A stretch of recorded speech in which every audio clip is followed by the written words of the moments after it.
Hello, everybody, and welcome to another episode of Environmental Social Justice. I'm your host, Wendy Nystrom, and I welcome back Senator Heidi Campbell to the show. Welcome, Heidi. Hey there. So good to be back with you. Thank you so much for coming back. I know we spoke to you, I think it was in December or November, and talking about circularity and all the work that you've been doing. You got reelected, which is awesome.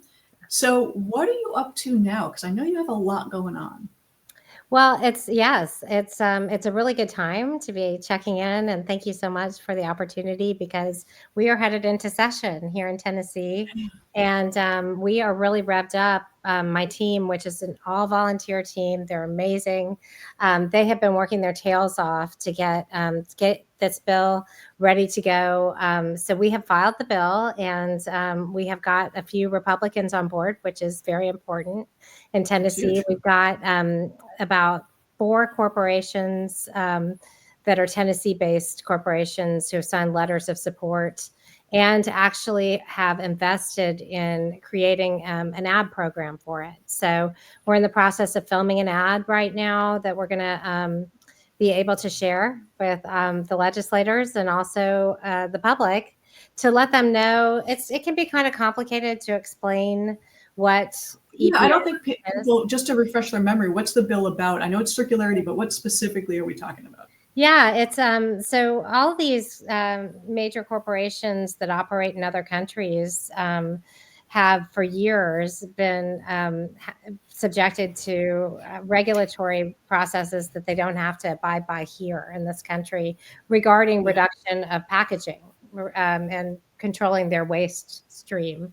And because the parity is so starkly different and from the U.S. and other countries, they found that it would actually be advantageous for them to support those kinds of regulations in the U.S.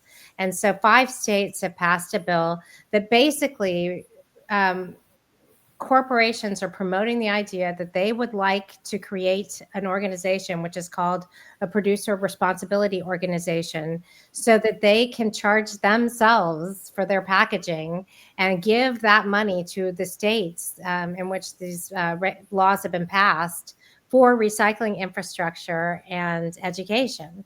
And so 5 states have passed these bills now, and we would be the first red state to pass it. And it's been an interesting and really fun strategy challenge because it's trying to figure out what that needs to look like in a red state juxtaposed to, California, where you live, has been interesting. And really what we've done is focused on jobs and letting the corporations actually control the narrative, which in a lot of environmental cases is not a good thing. But in this particular situation, since they're actually instigating the process and driving that narrative already, really getting out of their way, I think is the best way to make it work in Tennessee. One of the things I loved when we originally talked about this bill was so many people try to put all of the responsibility on the consumer with respect to waste, especially packaging waste. And we really actually need to go upstream and hold some of those producers, the manufacturers, accountable and say, hey, 100 years ago, we weren't wrapping everything in plastic. We didn't have, thank God I haven't seen a popcorn peanut in a while, but we haven't seen that amount of waste happening. Can we please revert back to doing it properly and not generating as much garbage? Because quite honestly, as we know in your neck of the woods, your landfills are almost full. Yeah. And that's not a great thing because then you're just going to dig more and nobody wants that. So if we actually look at the manufacturer and the producer, cut that waste, make them responsible, and then we will also hold ourselves responsible for that end product and then ultimately reduce. It's garbage. Nobody likes garbage. There is no away. We're not, when they say throw it away, it's just going somewhere else. And right. you are fixing. What the really cool thing is that we're finding that all these corporations here that produce things want these materials, desperately need these materials. So we've actually had Kaiser Aluminum, which is here in Tennessee, and Florum Tile. I found out in this process, and I love stuff like this, I found out that we are actually the Italian tile capital of the country. We have all these Italian tile companies here because there's a particularly kind of clay in Weakley County that they use. So these tile companies, they want the glass because glass is effectively sand. And So they can use all the glass that we can bring to them. So they are actually funding the promotion and ad process for this. And that's such a beautiful thing, because that's really watching circular economy come together, where for the first time in a long time, with, you know, all the issues that we have with corporate America versus our environment, we can actually point to a process where everybody wins, you know, and it really, I mean, I never thought about the glass aspect. That's brilliant.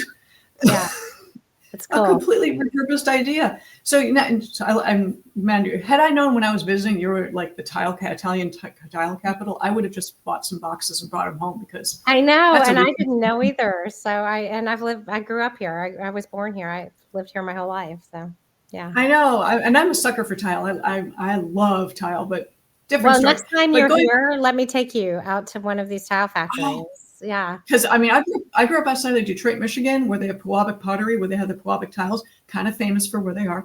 So I kind of grew up with that. But I will take you up on that next time I'm there.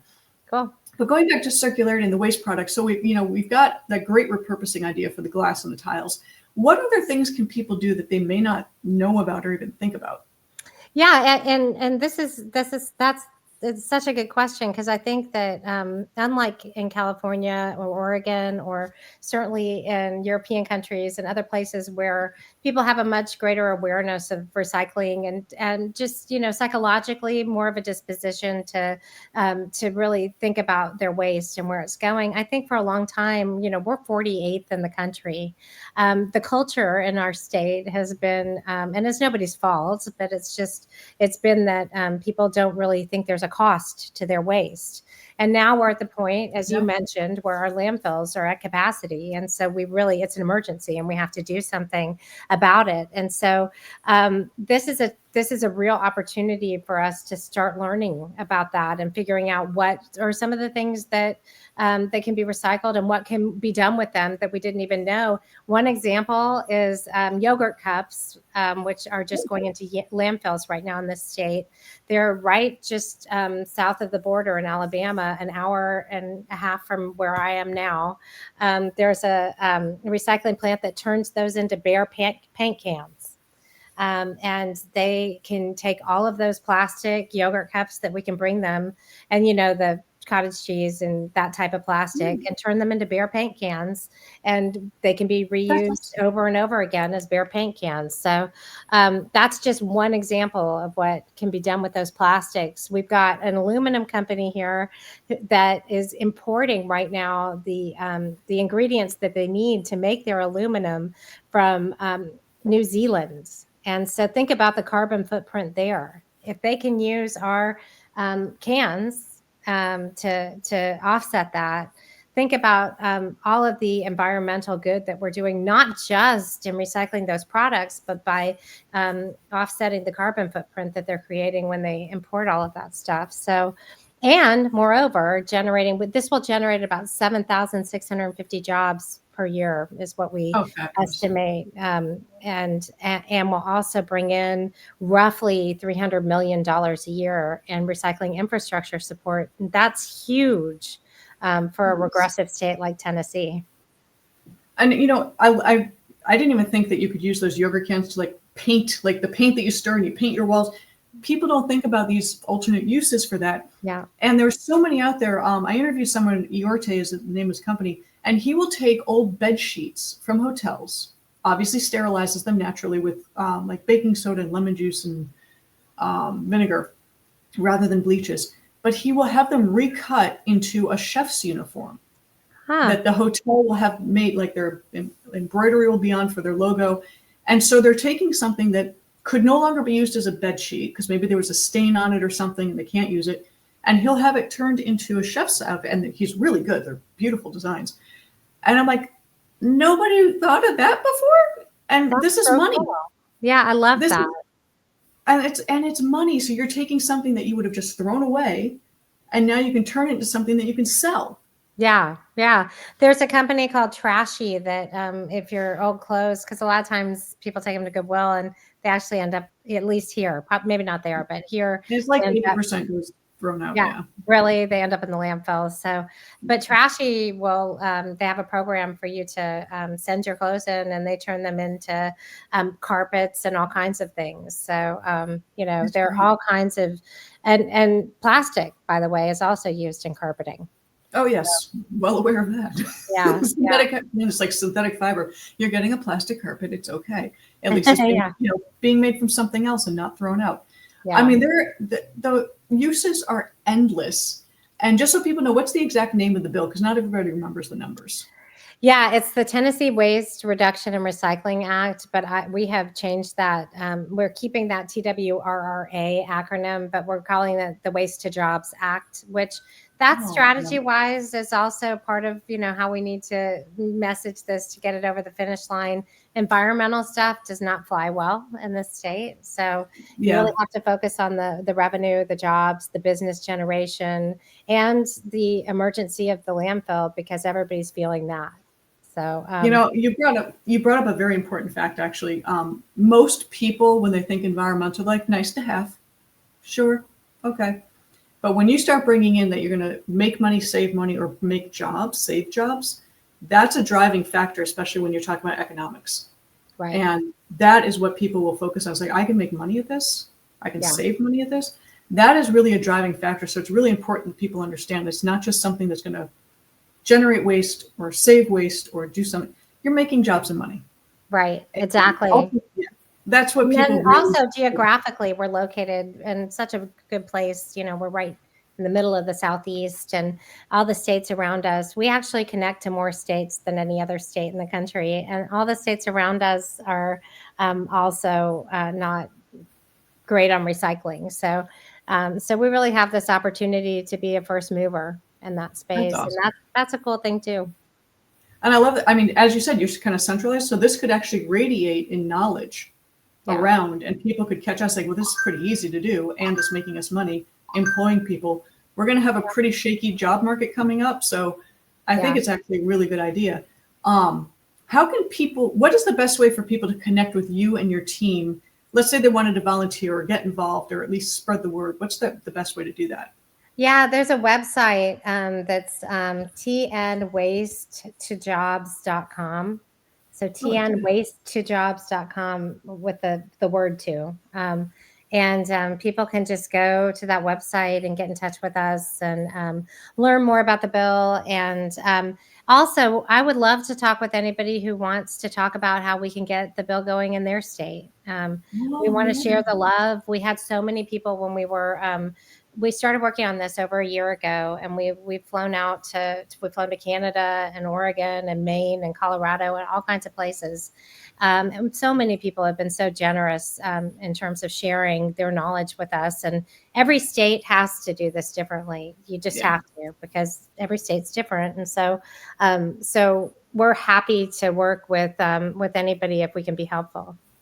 That's fabulous. And I love the fact that you're willing to talk and help people outside of your own state, because there are going to be people who maybe have no idea they want to get started. And we all know the hardest part is that first step. It's like, what do I do?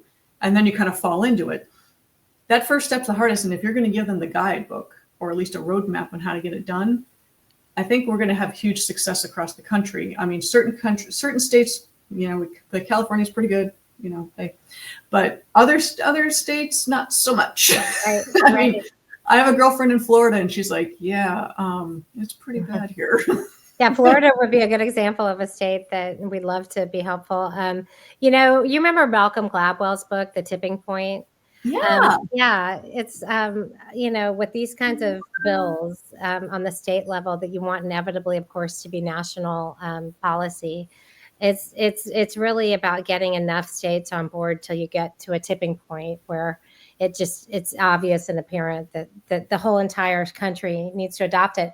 And that's really what these corporations inevitably are pushing for. But in the interim, as with, the legalization of marijuana, you're seeing this, for example. In the interim, there are going to be winners and losers in terms of people who actually take advantage of that opportunity to be first movers and create the jobs and the business opportunities to support it. Absolutely. I know. I think it's wonderful work that you're doing. And I know you've been working on it for a while. and it's not been easy for you. You have stamina.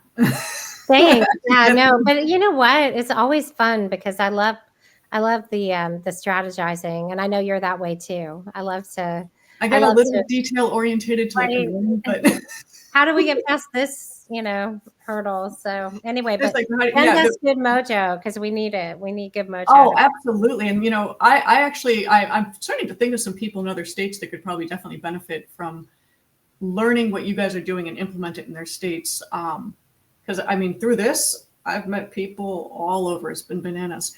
But I love what you're doing. And I know it's super late for you, so I'm very grateful for your time today. If someone wanted to get in touch with you, just the Tennessee Waste to Jobs, TWO Jobs, is there any other format? I mean, I know that they can reach out to the Senate and reach you there, but it's probably sure. Yeah, or call me. I mean, I give my cell phone number to everybody, so it's that's true, she does. yeah, it's 615-438-6338. So call me. I'm happy to, or text me probably. Yeah, texting is better. Yeah, and I'm living proof that she does actually respond because I'm nobody, and she actually responded to me. So far, nobody's abused that. I guess the day that somebody does, I'll have to rethink it. But for right now, it seems to work.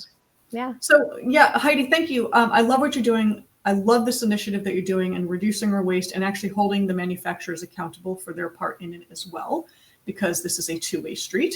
So keep doing what you're doing. Please come back with more updates because I love the initiatives that you guys have, and the stamina. I'm going to say it again. The stamina that you have to keep doing what you're doing has not been easy. Well, right back at you. Thank you. Thank you for everything you're doing. It's always fun to visit with you. Thanks for having me. Thank you so much. So guys, I'm Wendy Nystrom, your host with Environmental Social Justice. Thank you again, Senator Campbell. You're doing awesome work. And we are proudly sponsored by BioLargo. They just make life better. We'll catch you later, guys. Take care.